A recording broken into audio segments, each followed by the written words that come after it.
Good evening, everyone. Welcome to this special council meeting, September 13, 2021. I'd like to welcome my deputy mayor and fellow councillors. Councillor Dorian is not going to be with us tonight. He has another commitment. I'd like to welcome our CAO, Rob Philpott. Dorian? Oh, sorry, Duran. I guess where I came from, it was pronounced Dorian. Our CAO, Rob Philpott, is with us. I believe we have our Director of Finance, Kristen Dunsford, with us. We have our engineer from Tech Services, Aaron McDonald, and Linda Stevenson from Tech Services. And we have our fire chief here, Ron Inman. Welcome. And our viewing audience and our members from the public in our building tonight with us. Our viewing audience on YouTube. And a number of media members are watching on YouTube as well. So, welcome everybody, and the meeting has been called to order. Is there a motion to approve the agenda? Moved by Councillor Adams and seconded by Councillor Snow. All in favour? Contrary nay? Carried. Okay, first item is number 1725 Cardinal Street, zoning amendment. Councillor McFeely, the Chair of Planning Board, the floor is yours, sir. Thank you, sir, and with your permission, I'll remain seated closer to the mic so people can hear me better, particularly on YouTube. So we will begin with the first of three public meetings tonight. This one is a zoning amendment for 725 Cardinal Street. The background: an application was received from Traveller Rest Mobile Home Limited for PID number 836296. The purpose of the zoning amendment is to single-family dwelling manufactured home development in the proposed R5 zone as follows. Proposed zoning bylaw amendment: change the zoning from agricultural A zone to manufactured home park residential R5 zone, and there's a map showing the subject property. The application was advertised in the August 30th edition of The Guardian, and letters were mailed to property owners within 60 meters or 200 feet of the subject property. The agricultural zone, the current zoning of the land. The purpose of this zone is for agriculture and directly supporting uses. Permitted uses subject to bylaw requirement in the agricultural zone include the general agriculture and intensive agricultural use, farm gate outlet, residential small family lot, severance, accessory building, plant nursery, private park, telecommunication tower, animal care facility, hospital, kennel or shelter, single family dwelling. Discretionary uses subject to council approval in the agricultural zone include wind energy conversion system, solar energy collector system, cannabis production facility. Conditional uses subject to development officer approval include home-based businesses, tourism establishment, B&B, and the secondary suite. Manufactured home park residential R5 zone, the proposed zoning. The purpose of this zone is to provide for manufactured home parks. Permitted uses subject to bylaw requirement include conditional uses, R5 zone permitted uses, manufactured home, mobile home, mini home, modular home, accessory building, a private park. Subject to developmental approval, home-based business. So this is the point in time when we invite the applicant to make comments. And I guess just for the information of the people attending and for people listening, tonight for council is really about gathering information, learning information. There's no decisions made here tonight. We'll explain the process as we go forward here. It's kind of it's really a 5-step process, but it's really done in 3 meetings. So tonight is not about decision, it's about gathering information, and so that we, at the end of the day, can make informed decisions. So just kind of remind people of that. So this is the point in time where we would invite the applicant to make any comments, and I understand Trevor or Ken Mose is here.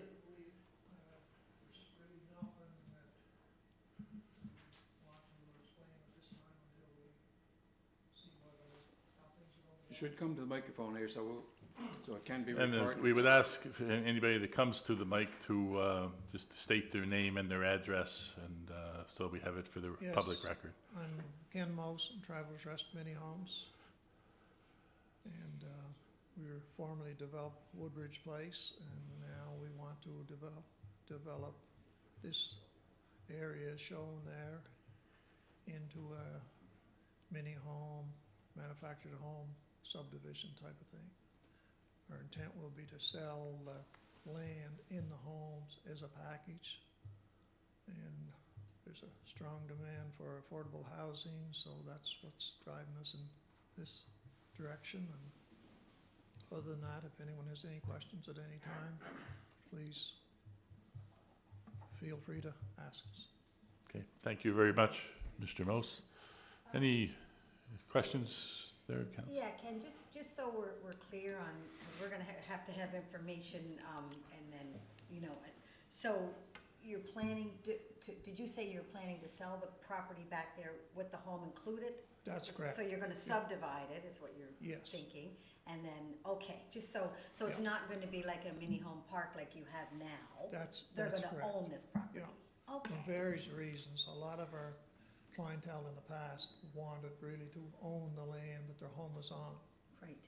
And for banking purposes and various numerous reasons, it seems the way to do it is to offer the home in the package. And the package. In the land. And can I ask you another question, Ken? How many properties do you think would be back there? Like, do you have any idea The on how plan many you can, can the subdivide? plans can change, but the proposed plan now is shown, I believe, in the area of 72 properties. 72. Yes. Okay.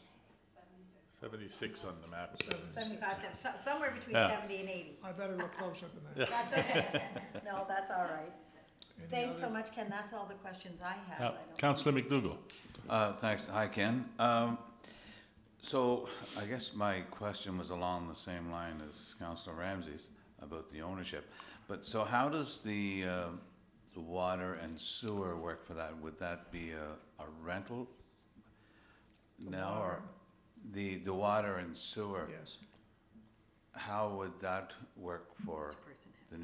the new residents if they bought the lot? It would be the same as it was a home subdivision. It would be metered by the town, Right. I assume, to the individual homeowner. All individual service. Maybe Aaron can help. What he's proposing is to build a public street.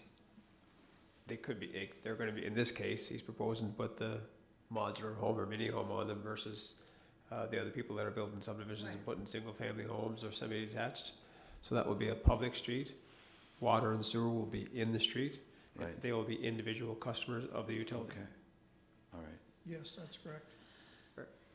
Okay, the only concern that I have is probably a major concern is putting that amount of traffic back onto Water Street with the amount that's in there now. I wish there was another outlet for that Well, amount, yeah. I would think the big picture, when you look at the east-west connector road that is proposed, that is getting very close, so I hear anyway, that would be where our traffic flow will be. The traffic would be flowing that way as opposed to going Small Avenue way. Again, Aaron- we'll provide, staff will Yeah. provide answers to your questions that we're writing down, but what Linda was highlighting, what he's showing on the property that's there goes farther north, but the gap that she's showing there, when they redevelop the current phase, one of the other phases of the trailer park, we'll call it, they left a 100-foot right-of-way through there. That lines up with this 100-foot right-of-way here. The property that's next to the south of it is EVG, and that's what's outlined. The next property to the west or below on this picture here, that is where that property would connect straight out to Water Street East. But we can show you that whenever staff provides their report. The planning board, yeah. Your worship, you had a Thank question? you, Councillor McFeely.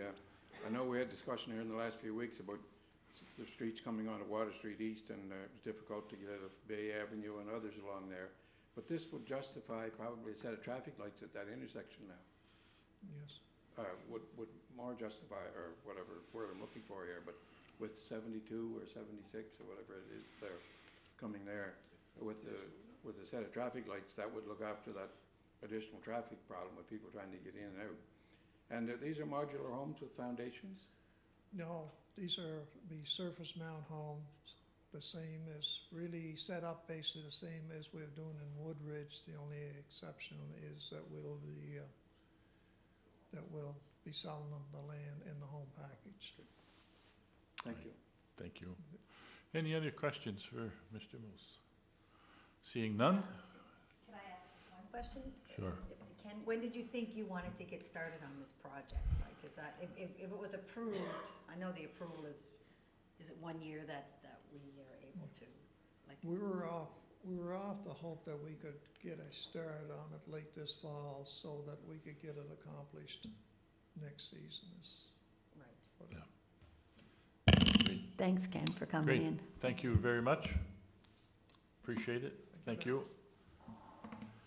Now is the time in the meeting where we would invite anybody from the public that has any comments regarding the application to come forth if they wish. Not seeing anybody. Again, I just reiterate that this is the time for you to have your voice. So we would encourage you if you have a comment. If not, we will move on. So the explanation of the process. In order to process a zoning bylaw amendment, the following steps are required. 1, the zoning bylaw amendment is read a first time and declared as read at a first council meeting. 2, the zoning bylaw amendment is referred to planning board for review and recommendation. So steps 1 and 2 take place at the same meeting, and that's basically what's taken place this evening. 3, the planning board reviews the application and prepares a recommendation to council. Steps 3 takes place at the planning board meeting, and that meeting is scheduled for 4 o'clock this coming Thursday the 16th. 4, the zoning bylaw amendment is read a second time and declared as read at a second council meeting. And 5, the zoning bylaw amendment is read to be adopted by council. The resolution will be either carried or defeated by a vote of council. If the zoning bylaw amendment is adopted by council, it is sent to the Minister of Agriculture and Land for signature, and the amendment becomes official. Steps 4 and 5 take place at council's second meeting, scheduled for September 20th at 6:30 p.m. Please note that in accordance with section 5.20 of the city zoning bylaw, any person who is dissatisfied by a decision of council in respect to the administration of this bylaw may appeal council's decision within 21 days to the Island Regulatory and Appeals Commission, IRAC. And your worship, I have 2 resolutions associated with this application, so I will read those now. The first one is moved by myself, Councillor McFeely, seconded by Councillor Kerry Adams. Whereas an application was received from Travelers Rest Mobile Mini Home Limited for a zoning amendment for PID number 836296 from agricultural A zone to manufactured home park residential R5 zone under the City of Summerside zoning bylaw. Be it resolved that zoning amendment 298 be hereby declared as read a first time. And read Schedule B into the record, your worship. The zoning amendment 298, a bylaw to amend the City of Summerside zoning bylaw. The Council of the City of Summerside, under the authority invested in it by Section 18, Section 19 of the Planning Act, RSPEI 1988, Cap P-8, hereby enacts as follows. The zoning for PID number 836296 shown on Schedule B of the City of Summerside zoning bylaw is designated as manufactured home park residential R5 zone, hereby excluding it from its former designation of agricultural A zone. And the map is attached showing the subject property, your worship. Moved by Councillor McFeely and seconded by Councillor Adams. You've all heard the resolution. Any questions? I just have one ahead, Question Councillor for Evans. tech services. So I know in the past you would have noted, like, letters were mailed to property owners, and it's on the first there. So how many property owners would have gotten letters? That information is normally in our planning report. For the next meeting? Yeah, for the next, in Oh, okay. planning board, yeah. Okay. We provide how Okay. many. So if somebody replies back from the letter they received, it will be read into the next? I just want to make sure that everybody, if they're watching, they know. Yeah, that's correct. Okay, perfect. Thank you. Any further questions? All in favor, say aye. Aye. Contrary, nay. Carried. And the second resolution, your worship, moved by myself, Councillor McFeely, seconded by Councillor Barb Ramsey, whereas an application was received from Travelers Rest Mini Homes Limited for a zoning amendment for PID number 836296 from agricultural A zone to manufactured home park residential R5 zone under the City of Summerside zoning bylaw. And whereas the zoning bylaw amendment 298, a bylaw to amend the City of Summerside zoning bylaw, was read and declared as read the first time at this council meeting. Be it resolved that zoning bylaw amendment 298, a bylaw to amend the City of Summerside zoning bylaw, be hereby referred back to planning board for review and recommendation. And that meeting, again, your worship, will happen Wednesday at 4 o'clock. Moved by Councillor McFeely and seconded by Councillor Ramsey. Any questions? Pardon? Thursday at 4 o'clock. You want to have it Wednesday? I got 6 or 7 other meetings on Wednesday. Any questions on the resolution? All in favor, say aye. Contrary, nay. Carried. Is that all you have at this point? That's all Councillor? we have for the first public meeting, your worship. We have Okay, we'll continue on then. You still have the floor, sir.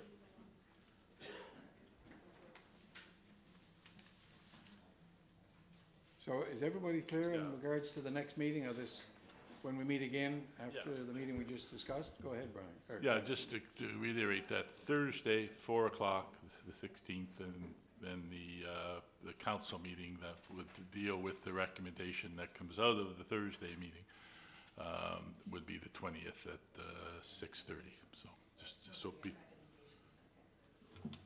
the recommendation from planning board. If there's any questions, they could contact Yeah, Tech Services in regards to the meeting Yeah. dates and times. Okay, we'll continue on with the agenda. And item number 2. yeah, and I guess just to preface, as we go through this process, again, your worship, is just to remind people we're here to gather information so we can make informed decisions. It's not a time for debate. And we just ask people to respect the process as it unfolds here, so. So we're dealing with a restricted use application for 715 Water Street East. In the background, an application was received from Karen's Motel, Inc. for 715 Water Street East, PID number 863662 and PID number 836288. This application will require City Council approval to allow a heavy machinery repair shop, a dwelling unit, and a bus tour business as restricted uses in a single-family residential R1 zone. And the map is included there that shows the subject properties. The application was advertised in the August 30th edition of The Guardian, and letters were mailed to property owners within 60 meters or 200 feet of the subject properties. So now is the time that we would invite the applicant to make any comments they may wish. Aaron Wedge, welcome, Mr. Wedge.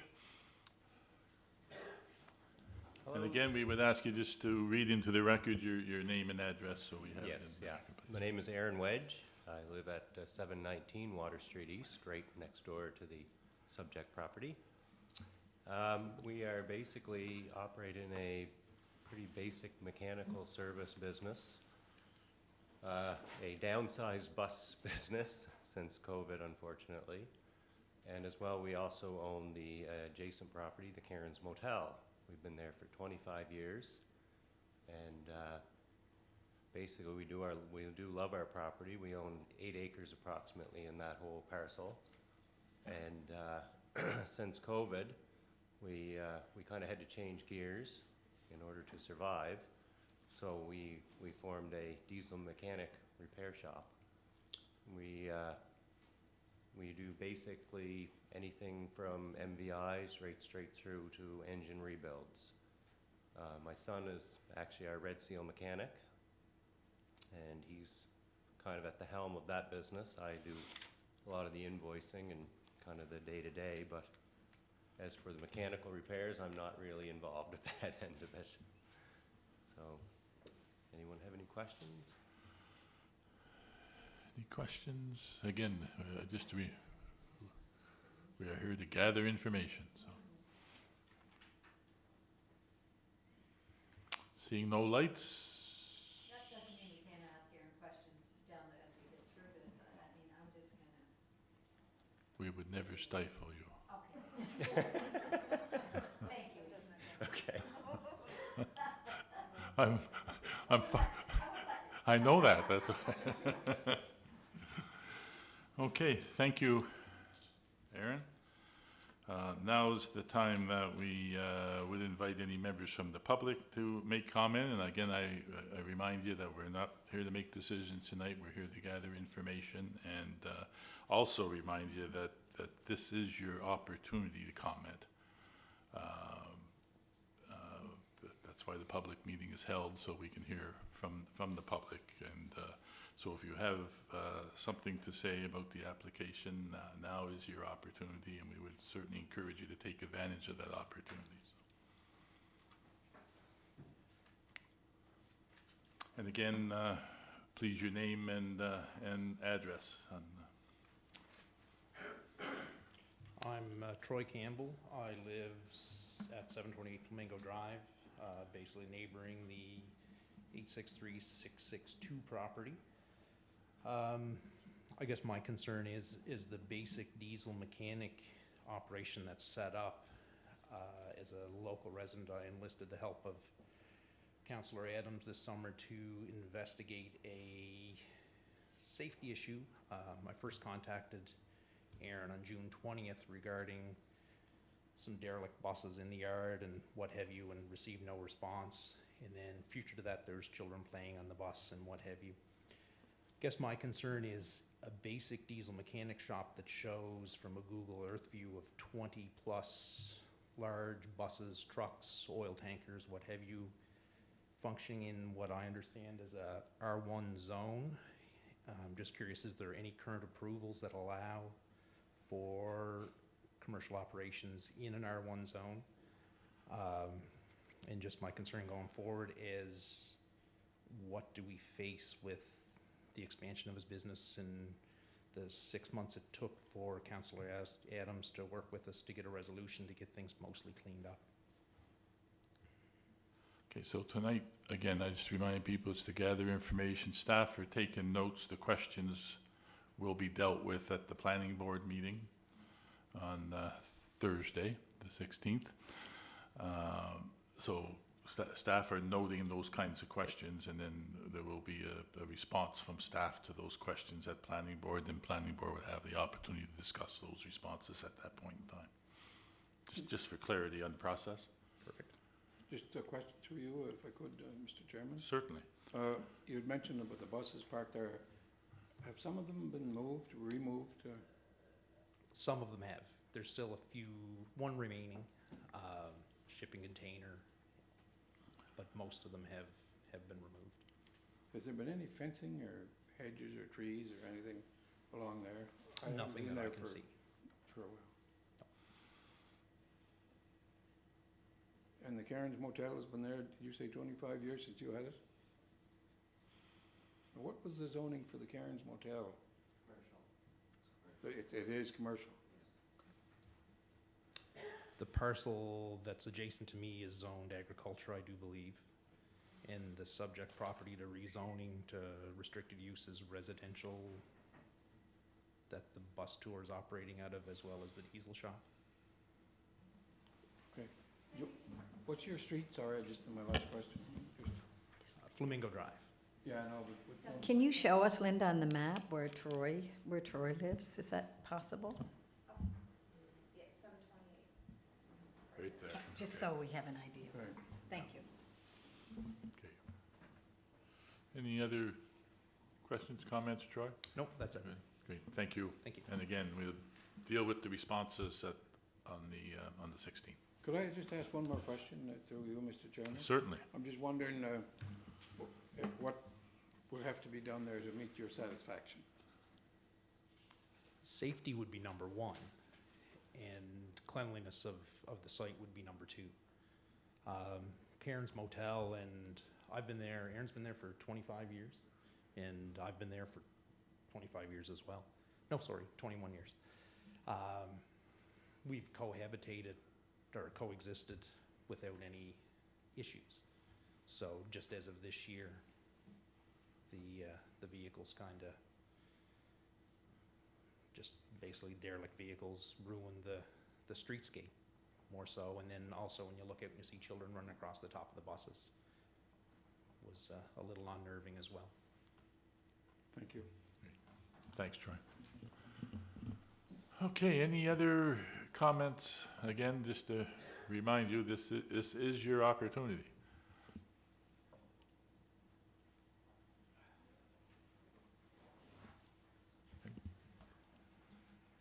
I'm Jonathan McKay. I live at 727 Robin, right beside Karen's Motel. And I don't see a thing wrong with it. Their business has got to grow.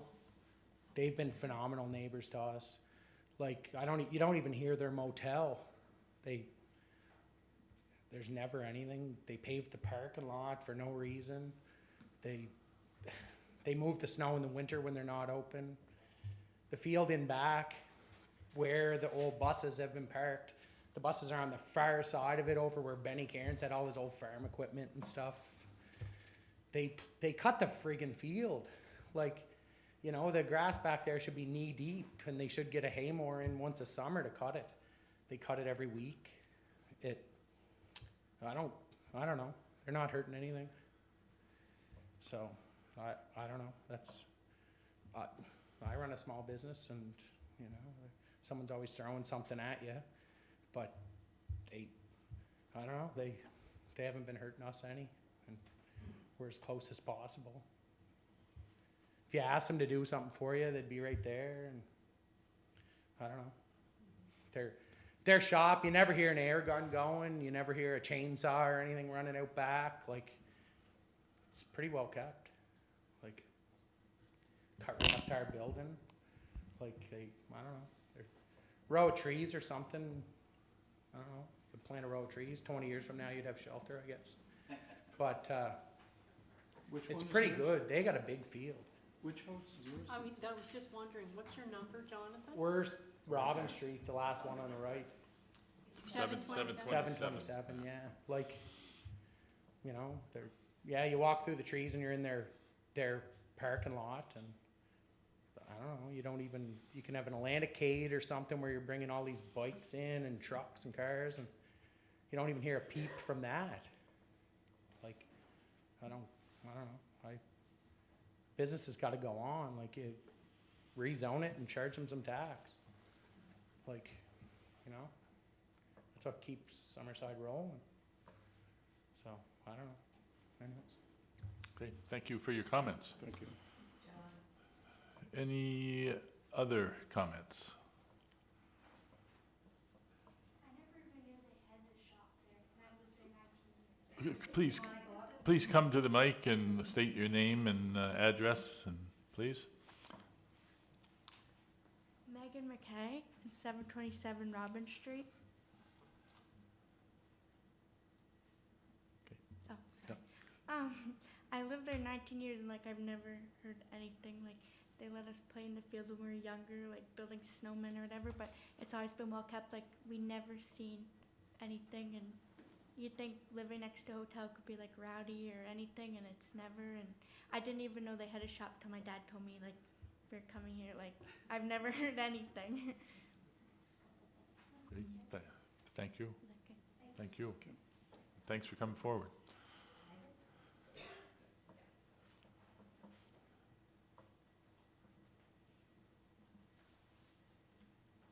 My name's Jim Montgomery. I live at 727 Flamingo Drive. My biggest concerns is the same as Mr. Campbell's, is the amount of buses that were left in the field. And I just think the rezoning to the diesel shop after it's already been open for a year is a little crazy. I feel that this is just gonna give them a license to dump more vehicles in that field. As it's an unsightly thing to look at. I don't have any issues with the motel, never did. I've lived in that area pretty much my entire life. I have no problem with Aaron, no problem with running a business, but just the legality of him starting a business without proper zoning, and then now questioning or requesting it after the fact. And I said, I'm just worried about what's gonna happen whenever he gets the rezoning, and then there's a bunch of derelict vehicles parked in the field adjacent to my property and destroying my property values.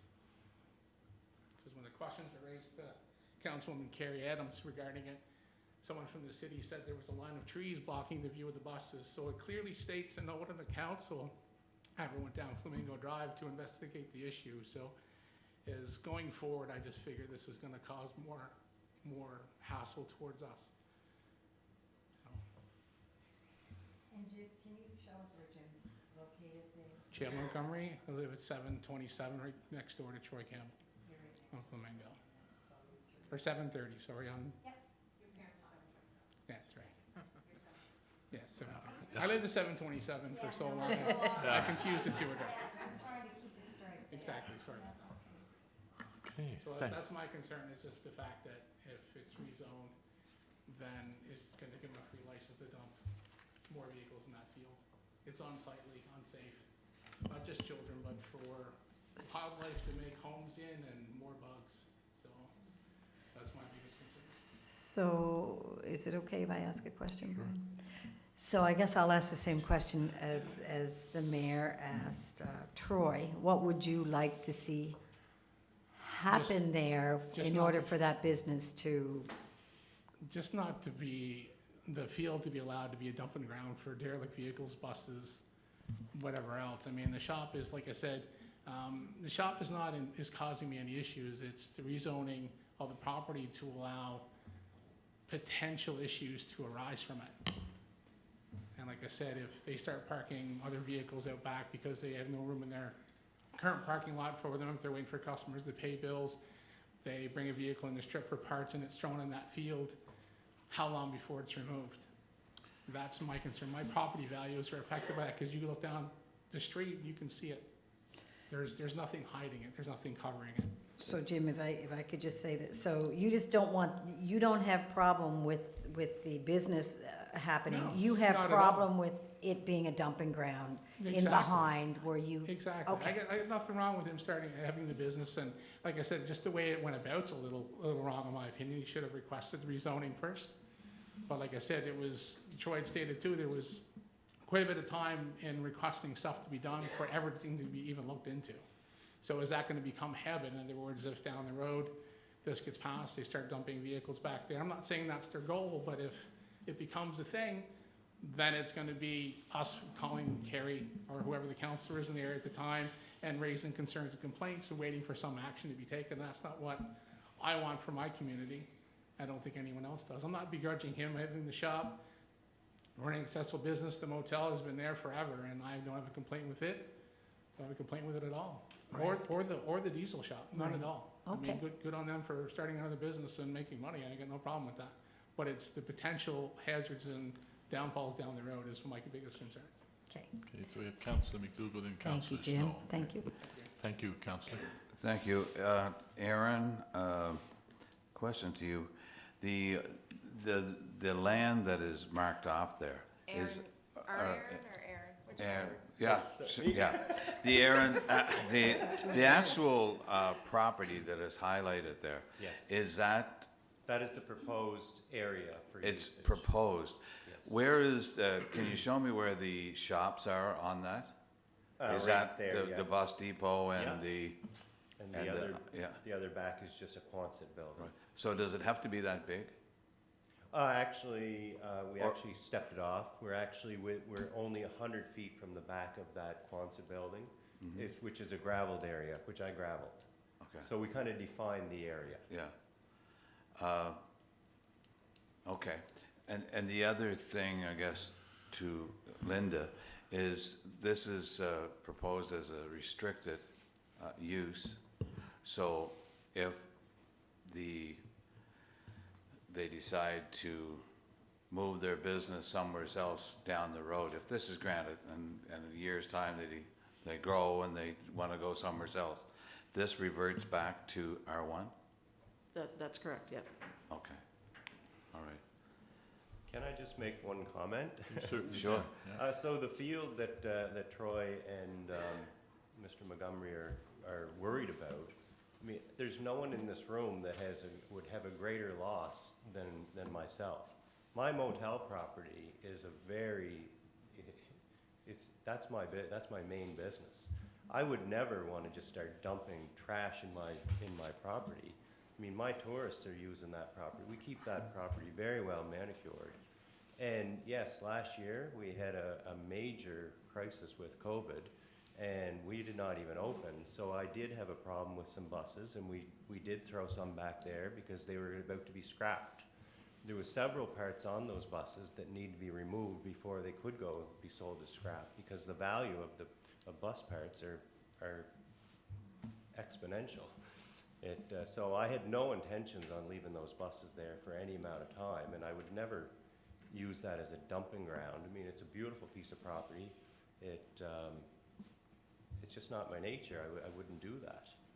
So that's just to basically make a comment We about have- the dumping ground issue. Thanks, Aaron. So we have Councillor Snow and Councillor Adams.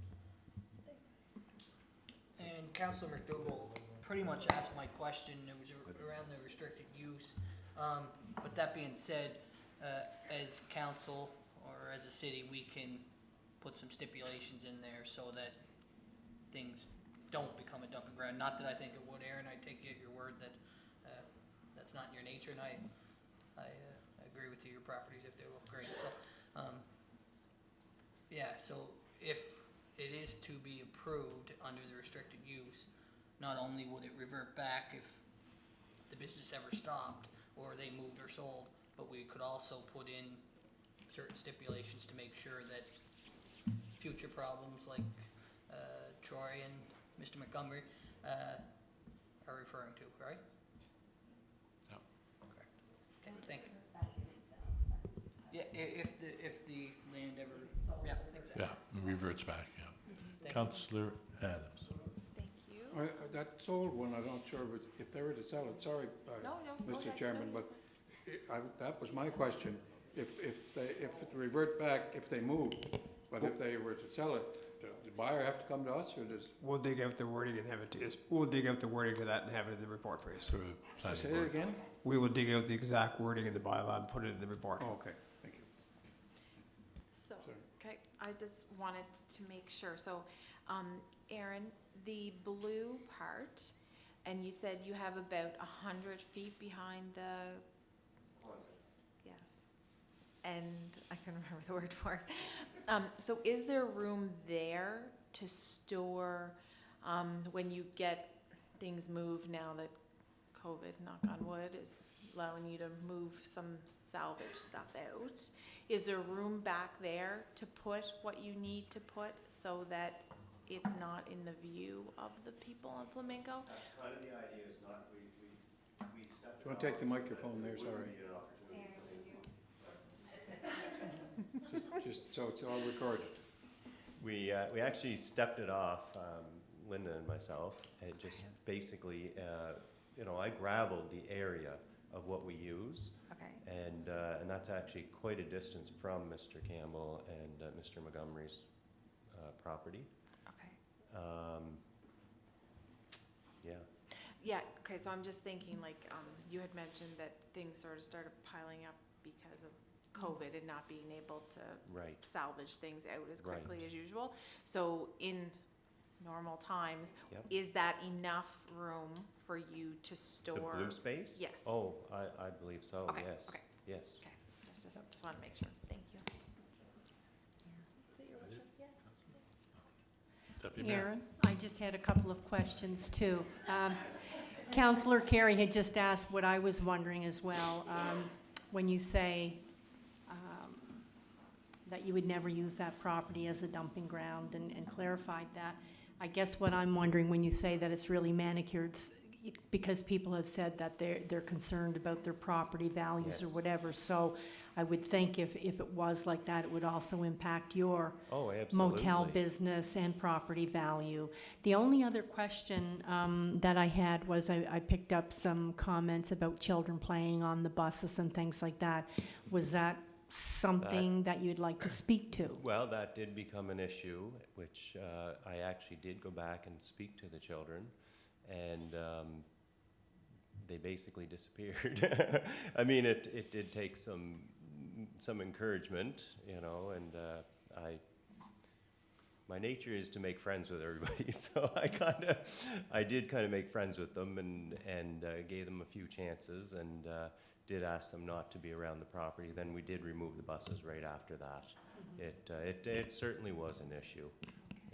Yeah, my intentions were never to keep the buses there as long as they were, but it's just been very stressful with what I'm involved with and going Right. through, so. And the only other thing, when you mentioned about COVID, in answering Councillor Carey's question, so would you have some type of a backup plan if you should run into something like that where, you know, you had a number of derelict buses or whatnot that you were waiting to Oh, get yeah, parts? they will not be going back in the field, I guarantee you that. No, I've learned my lesson on that. All right. Guaranteed. Thank you. Okay. Thank you, Aaron. Mr. Thank you, Chairman, just Deputy one- Mayor. can I Oh, go? Your Worship? One final, Aaron? Careful, Aaron, Wait, don't no. sit down yet. No, it's more of a comment. I Lots of remember, exercise. no, it was mentioned about your hotel or motel, and it was only a couple of years ago, or a few years ago, where you received a national award, I believe, for the Yes, we cleanliness certainly of have. inside and outside Yes, we certainly in have. the hotel. So Yep. you had mentioned about how well you keep the hotel property, and so that came to my mind that you did get a national award. Thank you for bringing that up, Basil. Appreciate that. Any other questions for Aaron before we let him sit down? Yeah. Getting exercise anyway. Okay, thank you very much, Aaron. Okay, thank you. And again, public, again, this is your opportunity, so if you have, if anybody has anything to say, now is the time. Not seeing anybody, we will move on. So the explanation of the process: in order to process a restricted use, the following steps are required. 1, the restricted use is read at a public meeting that took place this evening. 2, the planning board reviews the application and prepares a recommendation to council. Step 2 takes place at planning board meeting scheduled for Thursday, September 16th at 4 p.m. 3, the restricted use is read to be adopted by council. The resolution will either be carried or defeated by a vote of council. Step 3 takes place at council's second meeting, which is scheduled for September 20th, Monday, September 20th at 6:30 p.m. Please note that in accordance with section 5.20 of the city zoning bylaw, any person who is dissatisfied by a decision of council in respect to the administration of this bylaw may appeal council's decision within 21 days to the Island Regulatory and Appeals Commission, IRAC. And your worship, that ends my portion of meeting number 2. Okay, thank you, Councillor McFeely. So everybody in here understands the dates of the meetings and the times and all of that when we come back to council? So the date of the, sorry? Okay, 16th? 16th Planning Board, 20th Council. What time? Planning Board, 4 o'clock on Thursday, Council, 6:30 on the 20th. Okay. And if anybody get any questions, they can contact Tech Services in regards to the time and dates and any other information. Thank you. I guess we've gotten to the end of the agenda. No, we still have Oh. public meeting number 3. Oh, another one. Oh, that way 2 items. Go ahead. Yeah, no, nobody, yeah, if you, those that are here for one particular meeting, they don't need to stay for the others, certainly have the opportunity to leave. But Unless you're you more want than to, welcome. it's pretty exciting stuff. Anyways, we'll move on with public meeting number 3.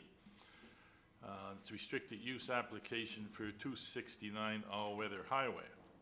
In the background, an application was received from Highcroft Farms, Inc. for 268 all-weather highway PID number 1081520.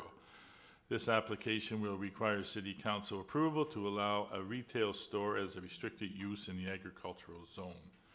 And there's a diagram attached there, your worship, with the layout of the land and the proposed building where it's to be sited.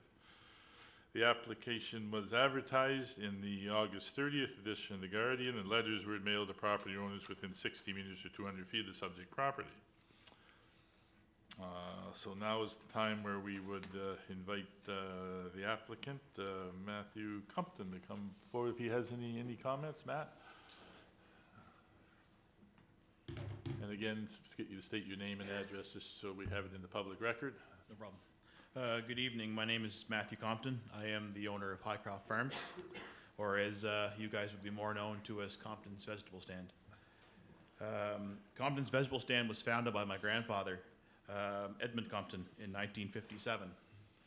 What started out as a hobby or a way for him to sell his extra produce on a picnic table underneath the chestnut tree.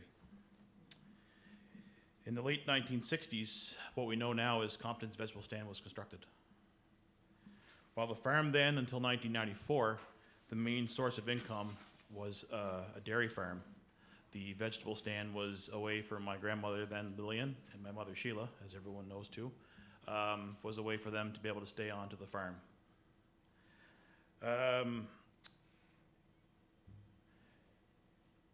So if we fast forward to 2015, I purchased the farm for my parents, Ian and Sheila, and I have since then taken the farm to another level. Since then, we've grown the farm into what it is today. We produce over 60,000 boxes of strawberries, 200,000 cobs of sweet corn, 15,000 pumpkins, and over 200,000 pounds of squash. Our strawberries reach stores in the Magdalene Islands, our corn and pumpkins to Newfoundland, and our squash all over the Maritimes. We have outgrew our store years ago. It was always a dream of my parents to build a new store. But as COVID came last year, our facility was way too small, and we moved into a large tent that you would normally see at like a wedding gathering.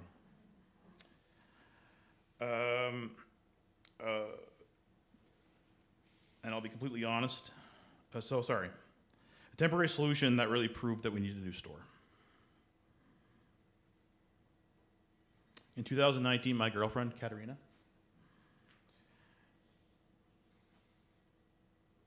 she took over the store management position, and I'll be completely honest, if it wasn't for her existence with our farm today, Compton's Vegetable Stand as a retail outlet would no longer exist. So our new retail store will double our retail space, and it will also include some warehousing and a very large cooler that will allow us to hold our product that now goes to with our wholesale business. So tonight we were just asking for council's approval for our restricted use application.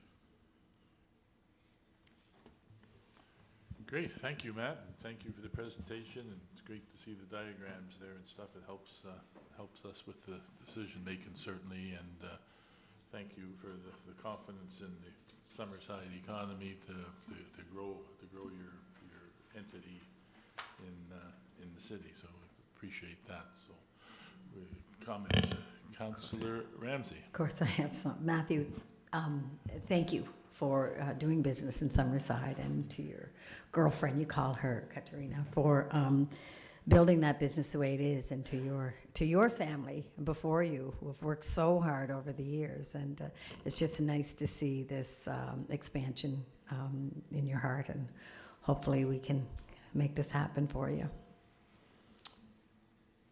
Councillor Adams. Thank you.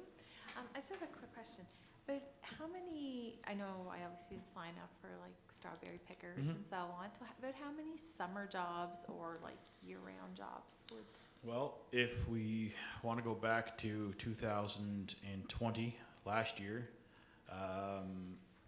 basically the students of Summerside harvested majority of our strawberries. 75 children, socially distant.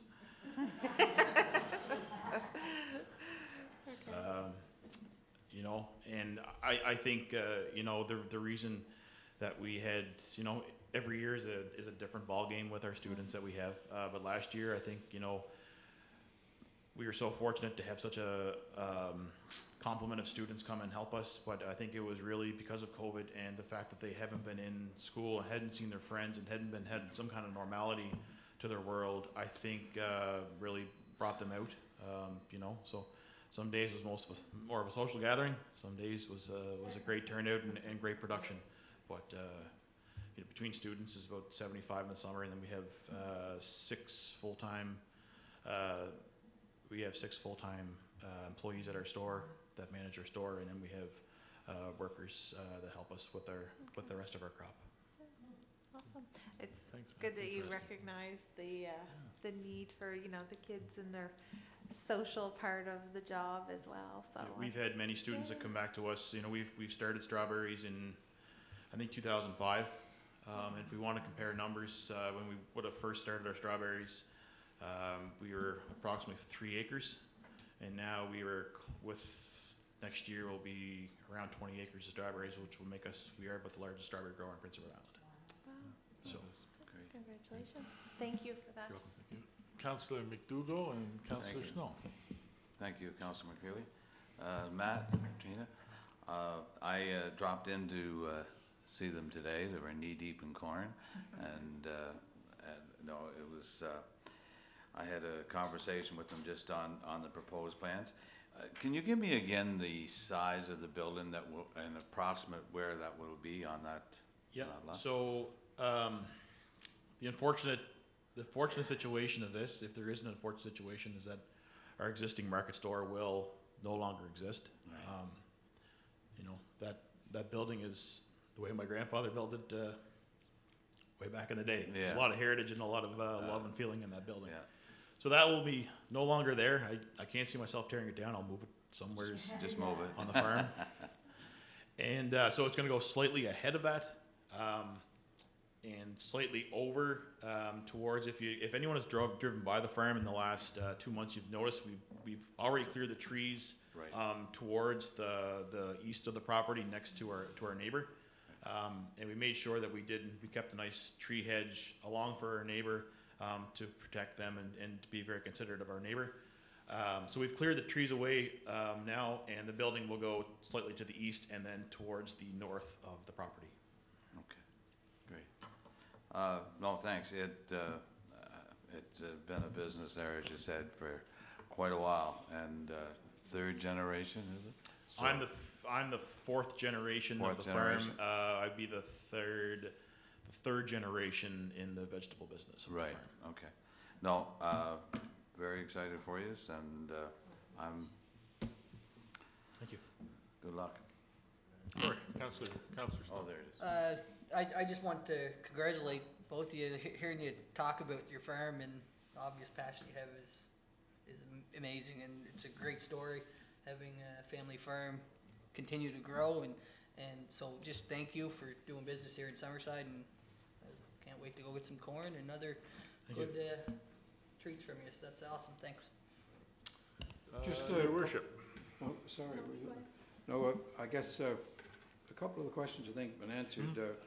I think Councillor Adams was wondering about job numbers. Will this mean probably additional jobs? Obviously, there'll be Absolutely. a lot of construction jobs, but Yes, absolutely. You know, as our business grows larger, comes the need for staff, and we also are fortunate to be able to hire 2 summer students every year now, and to get more youth. More youth need to be involved in agriculture. More youth need to be aware of agriculture and realize that their food doesn't come from Walmart, and that the cows aren't out back, or that the produce isn't growing in the back store. I was just wondering too, will it be year-round operation or seasonal? It'll still be seasonal. We hope to probably add a month on either side. So typically our season starts Canada Day weekend. So we hope to go a month early and we hope to go, you know, depending on availability of our product and stuff like that and demand, we hope to go a month after. I guess I'm just wondering, and maybe Aaron can tell us, you already have a store there. Mhm. Why would we have to rezone or arrange for something for him to, I mean, he's been there for how many years, that store? Yeah, since since '57, the business, the vegetables have been there. I think the market store was built in the '60s.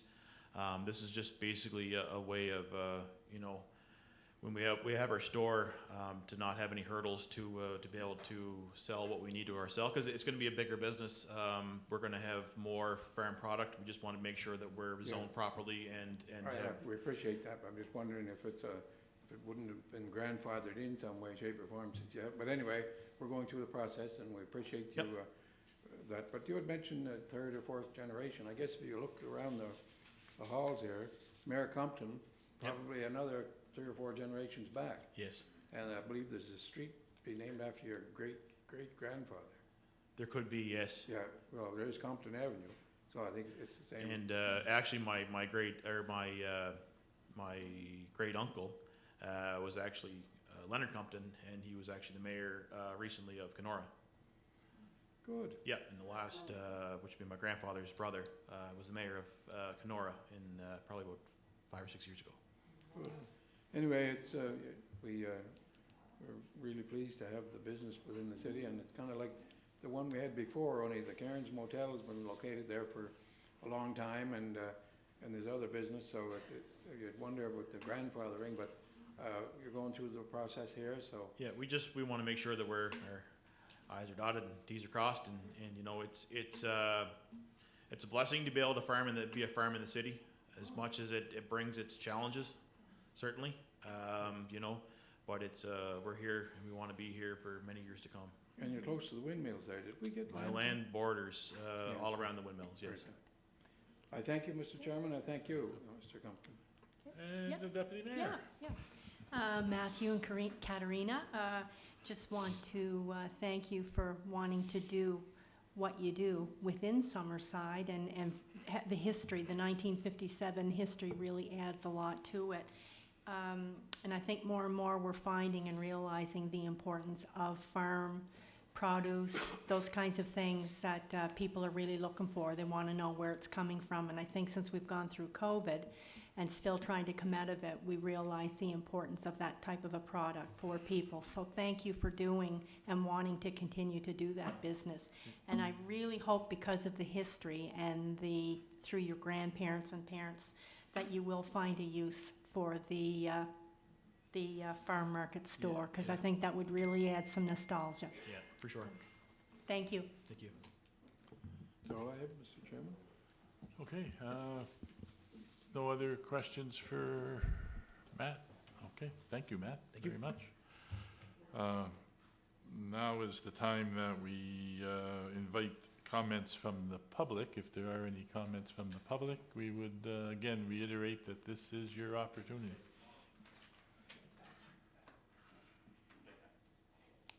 Not seeing any? Going once? Going twice? We will move on. Okay. You have another resolution? Well, no, we're just going to go through the process here, Your Worship, and then there is no resolution with this one, so. There is a resolution for tonight, another one? Those are Finance Department, yeah. So the explanation of the process: in order to process a restricted use, the following steps are required. 1, the restricted use is read at the public meeting. Step 1 is taking place this evening.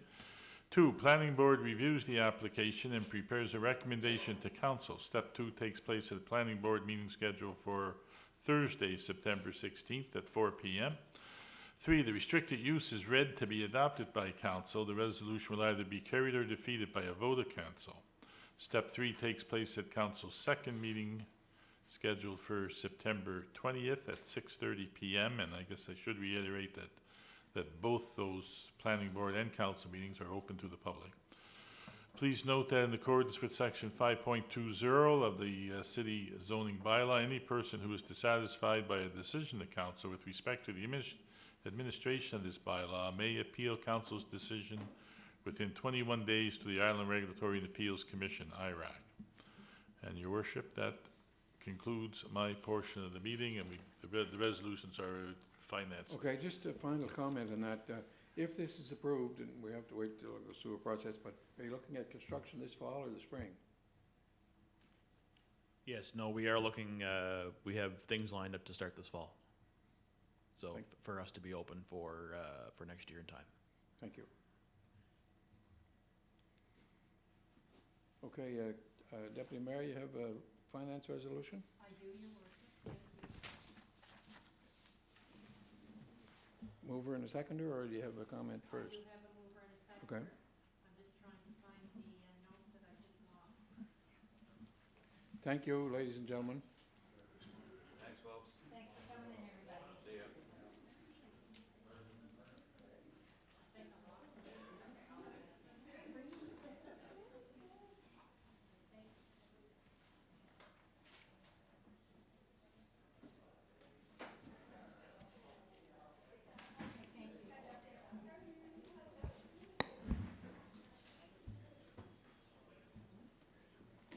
Okay.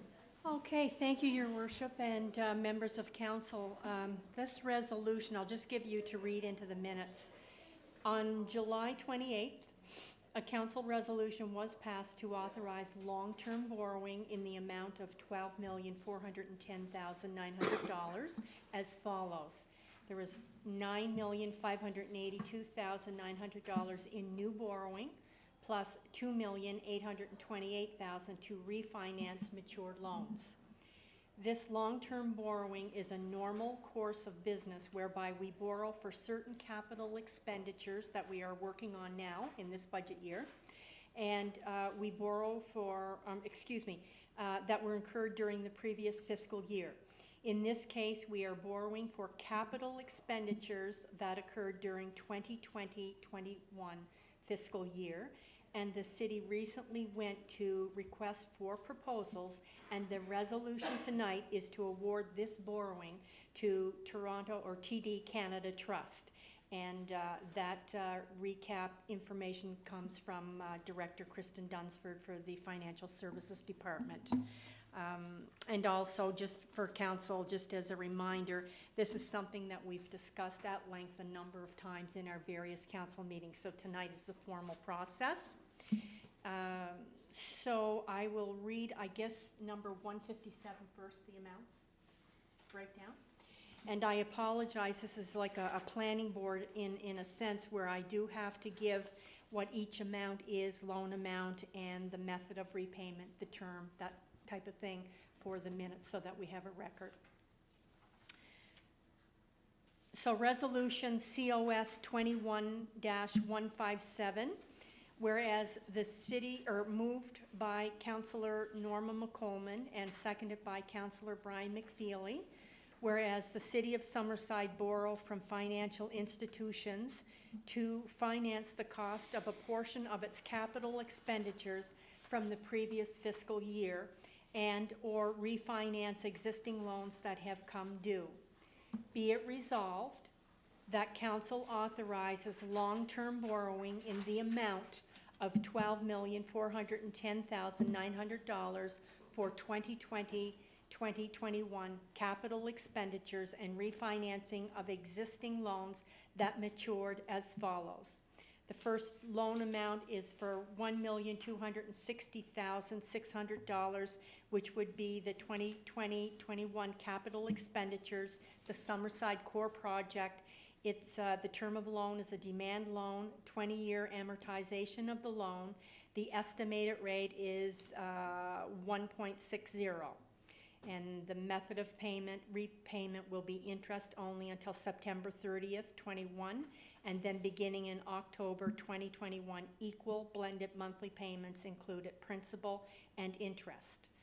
The second loan amount is for $8,322,300, 2020-21 capital expenditures, and the breakdown is as follows. $1,874,200 for the Eco Park infrastructure, $613,100 for Granville Street storm system, $2,213,000 for the electric utility capital, $2,041,600 for water utility capital, and $1,580,400 for sewer utility capital. The term of the loan is 10 years, fixed rate term for 20 years, the rate of 1.60, and again, interest payments only until September 30th, 21, then beginning in October 21, it will include equal blended monthly payments, including principal and interest. The third amount loan is $1,682,400, and it is the refinance loan relating to Credit Union Place Phase 2 overage. It's a 5-year term, fixed rate term loan, 7 years, and the rate is 1.60. And again, same as the other methods of payment, interest only September 30th, 21, and then beginning in October, monthly payments including principal and interest. The fourth loan amount is $546,000, refinance water utility loan relating to 2010 capital expenditures. It's a 5-year fixed rate term loan, and the amortization is 10 years. Rate 1.57. Same thing, interest only until September 30th, and then interest including principal and interest payments starting in October. The final amount is $599,600. It's a refinance of the sewer utility loan relating to 2010 capital expenditures. 5-year fixed rate term. It's a 7-year amortization of loan. The rate is 1.45%. Same method of payments as I've indicated. The City of Summerside is able to incur the indebtedness and liability as set out above. The loan total, $12,410,900, will not cause the City of Summerside to exceed its debt limit as set out in the Municipal Government Act, Part 3, Division 3, Section 164, Section 3. The security required for this borrowing transaction is the appropriate borrowing resolution and related documentation. This bears the recommendation of the Finance Committee meeting as of August 26, 2021. Moved by Deputy Mayor McColman and seconded by Councillor McFeely. You've all heard the resolution. All in favour say aye. Contrary nay. Carried. And I do have one more, Your Worship, and members of council. Moved by myself, Norma McColman, seconded by Councillor Brian McFeely. Whereas the province of Prince Edward Island, through the Department of Fisheries and Communities, has advised that the Rural Growth Initiative Program is open for applications, be it resolved that Council endorses the City's application for funding under Community Revitalization Program be submitted as priority number 1 for fire equipment as follows. Breathing apparatus, $68,900. Turnout gear, ice rescue equipment, and helmets, $31,600. Council understands and commits that it will be responsible for its designated share of the total eligible costs of the project and will assume responsibility for any and all operating and maintenance costs resulting from the project. Moved by Deputy Mayor McColman and seconded by Councillor McFeely. Any questions? Councillor Campbell, the floor is yours, sir. Just an inquiry, turnout gear, what is turnout gear? Chief is here. Chief, can you? I think at the head table there's a microphone, or you find the red button there. There you go. Yeah, turnout gear is bunker gear that we wear, the jacket and the pants and the helmet. It's all been approved through council, and it's a $50 program. So if we spend up to $100,000, we could be reimbursed $50. So what's ice rescue equipment? That is like the sleds or? No, it's the Mustang survival suits. Okay. Yeah, we just had one that just started to leak, and you can't repair them, so we had to get a new one. No. Okay. Yeah. I just wanted to commend our chief. He found this subsidy and he applied for it. We need this equipment anyway, and this is going to be at 50% dollars. This is something we had to buy for sure.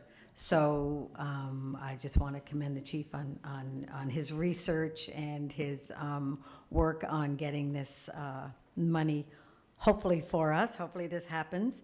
And I just wanted to thank him for that and let that be known. Thank you. That's it. Thank you. So it was budgeted and saved half of the budget for us. It was. Well, we're gonna apply for it, doesn't it? Right. He has it in his budget, and if we can get the 50%, that'd be wonderful. Okay, Councillor Bruce? Yeah, no, anytime we have 50-cent dollars, that's great. But I guess is this the amount that we had budgeted in our budget? So, that's great, good work, Ron. Thank you. I guess Any the further vote? questions? If not, we're ready for the vote. All in favor, say aye. Aye. Contrary, nay. Motion carried unanimously. Okay, thank Thank you, you, Chief. Council. Thanks, Deputy Mayor, and thank you, Chief, and staff members. I guess we've gotten to the end of the agenda. Is there, There's just one more, there's just one more. Sorry? Oh, Somebody's speaking just to here. your left. Oh, Brian. over there. Yeah, just one more short item. I just need a mover and a seconder for the special council meeting minutes on June 22nd, similar to our last meeting. At that meeting, what was read in the resolution and what was signed was correct. Just in the minutes, there was one error that the province had asked the minutes be so reapproved. what, was that the minutes, or is it what department? The minutes of the special council meeting of June 22nd. So I was just wondering who wants to move it? Who? What? Okay, it was moved by Councillor Snow and seconded by Deputy Mayor. All in favor? Aye. Contrary, nay. Carried. So we're still on YouTube, are we, Mr. Harlick? So you're getting us unhooked. Is there a motion to adjourn the meeting? Moved by Deputy Mayor and seconded by Councillor McDougall. Thank you very much. All in favor?